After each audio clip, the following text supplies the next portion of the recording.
Los descendientes de Zelofehad. El libro del Éxodo relata la historia de aproximadamente 5 mujeres que propiciaron transformaciones significativas. Ya habían transcurrido 40 años desde el éxodo de Egipto. Poco antes de que el pueblo hebreo entrara en la tierra prometida, Moisés recibió información de Yahvé. La porción territorial de cada tribu se establecería, entre otros aspectos, mediante un sistema de loterías. Cada varón de la tribu recibiría una porción de tierra dentro de los límites territoriales de su tribu. Al morir, su descendiente heredaría su propiedad. Esta práctica garantiza que cada parcela permanezca dentro de la familia. Números 26.2. Instruye. Haced un censo de todos los varones de la asamblea de los descendientes de Israel, de 20 años en adelante, según sus familias ancestrales, todos los de Israel aptos para la guerra. Durante el registro de los diversos clanes, descubrimos que Zelofehad no tuvo descendientes varones, solo mujeres. Números 26:33 especifica: Zelofehad, descendiente de Jefer, no tuvo hijos varones, solo mujeres, cuyos nombres fueron Mahla, Noa, Hogla, Milca y Tirsa. Zelofehad estuvo entre los hombres que salieron de Egipto y viajaron hacia la tierra prometida bajo el liderazgo de Moisés.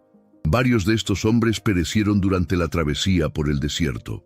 Cuando Zelofehad murió en el desierto, sus descendientes estaban preocupados, temiendo que no se les garantizara una porción de tierra.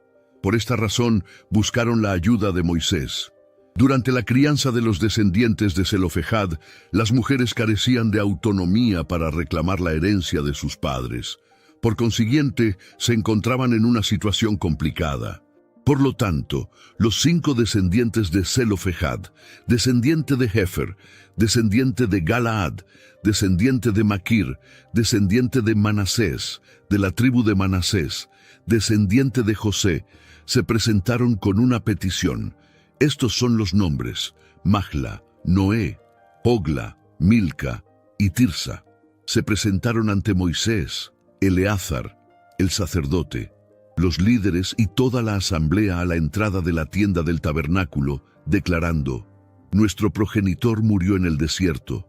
No participó en la rebelión contra el Señor junto con Coré, sino que murió por su propia transgresión. Como todos los que se rebelaron en Cades, no tuvo descendientes varones. ¿Por qué se ha de borrar el nombre de nuestro progenitor de su linaje por la ausencia de un descendiente varón? Concédenos una posesión territorial entre los parientes de nuestro progenitor. Entonces Moisés presentó su caso ante el Señor. Números 27:1-5. Spurgeon usó a los descendientes de Zelofehad como ejemplos de personas valientes que se presentaron para reclamar una herencia mediante la fe. Se preguntaron: ¿por qué debería excluirse el nombre de nuestro progenitor de la vida familiar? Los descendientes de Zelofehad expresaron su preocupación por su herencia. Como Zelofehad no tenía descendientes varones que heredaran su propiedad y perpetuaran su legado, negar la herencia a las únicas personas que mantenían un vínculo de sangre con él borraría su nombre. Tradición patrimonial. Tradicionalmente, cuando nacían descendientes varones en un linaje, la herencia del padre se dividía entre sus hijos tras su muerte. El primogénito recibía el doble de la parte que correspondía a sus hermanos. Deuteronomio 21:15-17, Biblia amplificada, instruye: si un hombre tiene 2 esposas, una amada y otra rechazada, y ambas le dan hijos, y el primogénito pertenece a la esposa rechazada, entonces, al distribuir sus bienes a sus descendientes, no debe tratar al hijo de su esposa amada como primogénito en lugar del hijo de la esposa rechazada, quien es el verdadero primogénito. En cambio, debe reconocer al hijo de la esposa rechazada como primogénito, dándole una porción doble de todo lo que posee, porque en él estaba la fuente de su fuerza. El poder de la procreación le pertenece, así como los privilegios del primogénito. La sabiduría de Moisés, leemos. Entonces Moisés This episode is brought to you by Redfin.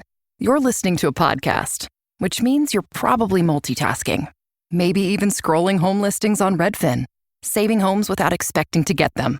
But Redfin isn't just built for endless browsing. It's built to help you find and own a home. With agents who close twice as many deals, when you find the one, you've got a real shot at getting it. Get started at redfin.com. Own the dream. Presentó su caso ante el Señor. Ante un gran desafío, Moisés respondió apropiadamente. Consultó a Dios. Aquí también observamos la prudencia de Moisés. Si este líder no hubiera buscado la guía divina, fácilmente podría haber rechazado a los descendientes de Zelofehad. Esta no fue, sin duda, la única ocasión en que Moisés presentó las causas del pueblo ante Dios. Este es, sin duda, el espíritu de un líder justo. Un reconocido comentarista bíblico observó, pues era un asunto complejo, y aunque su súplica parecía justa, Moisés demostró humildad y modestia al no decidir por sí mismo sin la guía específica de Dios.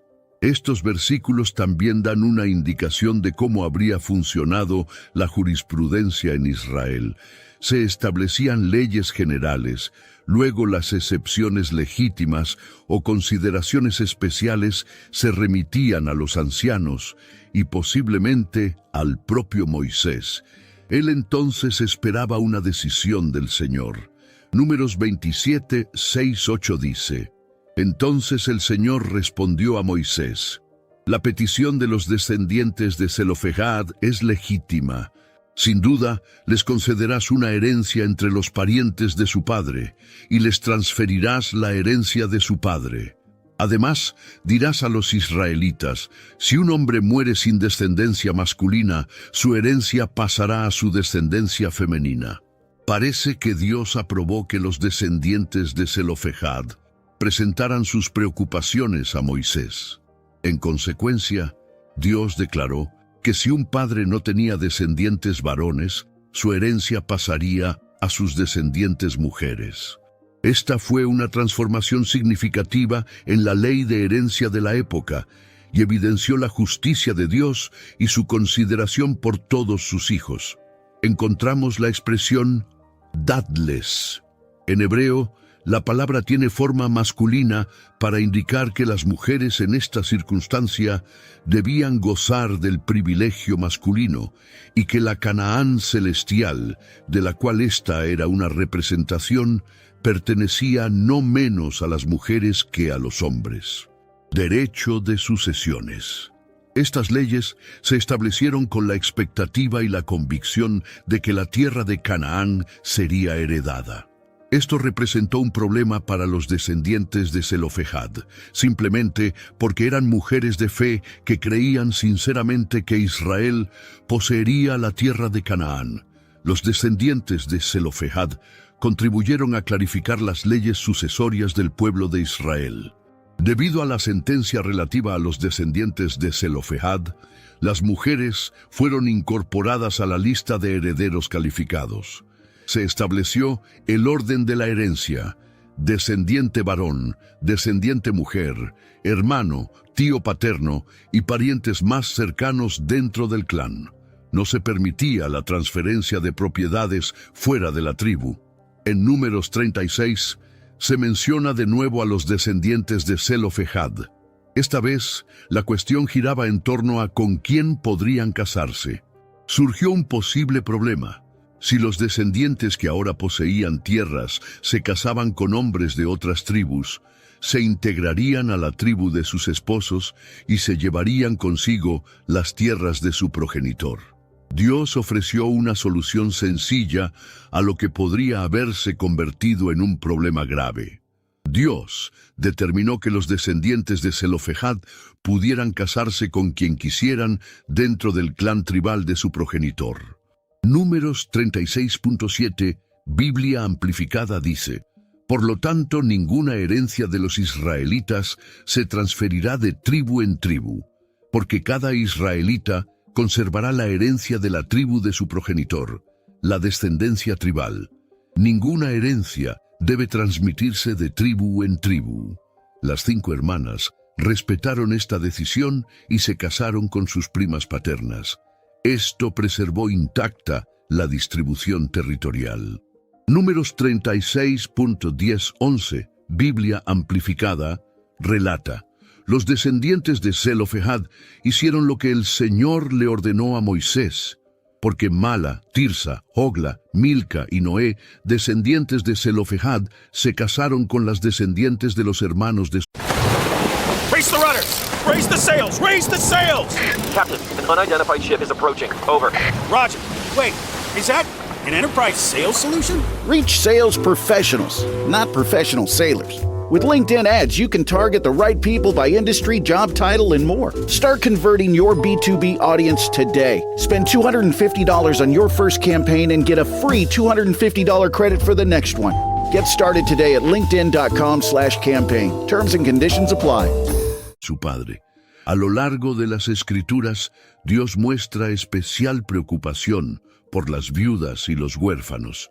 Leemos repetidamente cómo Dios hace provisiones especiales para ellos, como lo hizo con los descendientes de Zelofehad. Dios es el Padre amoroso de todos los niños huérfanos. El Salmo 68:5 nos revela: Padre de huérfanos, defensor de viudas, es Dios en su santa morada. Su propósito es mostrar misericordia, cuidado y protección a los huérfanos. Y dado que estos niños son esenciales para Él, deberían serlo también para nosotros, su iglesia. La justicia es un componente fundamental del carácter de Dios, como nos revelan las Escrituras. Que incluso un solo niño no conozca el amor de una familia es una gran injusticia. Y millones de niños viven en esta realidad.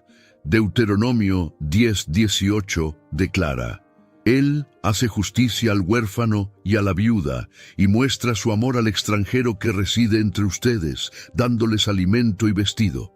Además, Salmo 10:14 declara: Pero tú ves, pues percibes la iniquidad y la angustia, para que puedas tomarla en tus manos. A ti se encomiendan los desamparados, tú has sido el socorro del huérfano. Dios promete seguridad y ayuda a quienes no pueden protegerse a sí mismos. También nos pide que hagamos algo al respecto. Dios invita a todos a contribuir a la búsqueda de la justicia. Las genealogías rara vez mencionan a una mujer. El principio del liderazgo masculino en las iglesias fue mantenido por los apóstoles. Pedro 3:1-2, Biblia amplificada, instruye: Asimismo, esposas, estén sujetas a sus propios esposos, no como inferiores a ellos, sino en cuanto a las responsabilidades confiadas a sus esposos y a su responsabilidad ante Dios, para que, incluso si algunos no obedecen la palabra de Dios, puedan ser ganados para Cristo sin discusión, debido a la vida piadosa de sus esposas.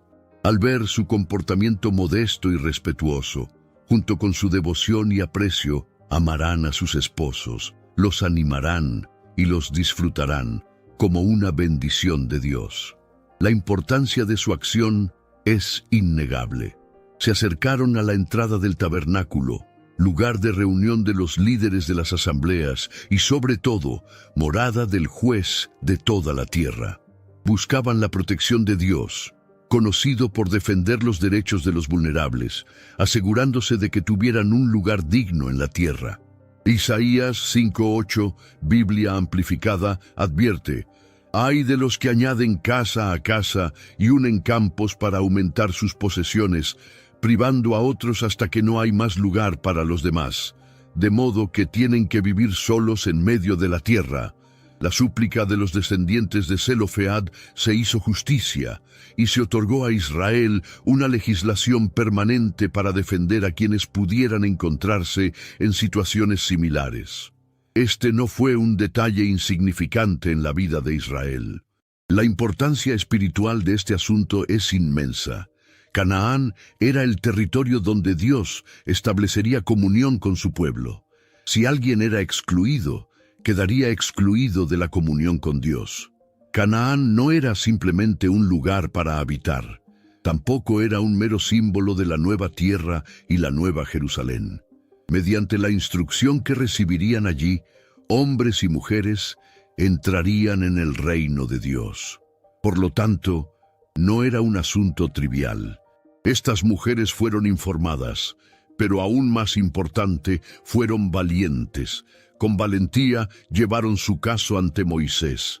Moisés, quien era un siervo humilde y manso de Dios, no las rechazó ni menospreció sus reclamos, sino que también presentó su caso al Señor en oración. Por eso necesitamos valentía. De hecho, debería ser una de nuestras mayores necesidades si realmente queremos enfrentar los obstáculos y superarlos. En las Escrituras, la valentía también se llama buen ánimo, como en Marcos 6:50. La palabra griega traducida como valentía y buen ánimo significa literalmente audacia y confianza. En la Biblia, la valentía es lo opuesto al miedo. Cuando Dios nos manda a no temer, a tener buen ánimo y ser valientes, siempre nos manda contra el miedo, que es lo opuesto a la valentía. Lucas 12:32, Biblia amplificada, declara: No teman ni se inquieten, manada pequeña, porque la voluntad de su Padre es darles el reino. En esta gran promesa se funda nuestra confianza, nuestra valentía y nuestra alegría. Aunque se ofrecen pocos detalles sobre las hermanas, una lectura atenta de las fuentes las retrata como mujeres inteligentes y piadosas. Los nombres de dos de ellas, Noé y Tirsa, han sido populares en Israel. Palabras audaces, llenas de fe y valentía, describen a la perfección a estas inolvidables descendientes de Zelofehad. Oremos. Padre nuestro, sabemos que tu corazón se regocija cuando vencemos, porque nuestro triunfo sobre los desafíos que enfrentamos muestra al mundo tu realidad, y podemos mantenernos firmes con tenacidad y no dejarnos desanimar por los obstáculos. Al igual que los descendientes de Zelofehad, Ezequías y Jacob, comprenderemos que Dios puede fortalecernos para vivir como vencedores, saliendo victoriosos. Concédenos fuerza para mantenernos firmes ante los desafíos y ayúdanos a mirar siempre a Jesús, quien triunfó sobre las pruebas terribles y el mal. Te damos gracias por tu gracia, que siempre nos basta. En el nombre de Jesús, el coraje nunca nos fallará. This message is sponsored by Greenlight. With school out, summer is the perfect time to teach our kids real-world money skills they'll use forever. Greenlight is a debit card and the #1 family finance and safety app used by millions of families, helping kids learn how to save, invest, and spend wisely. Parents can send their kids money and track their spending and saving, while kids build money confidence and skills in fun ways.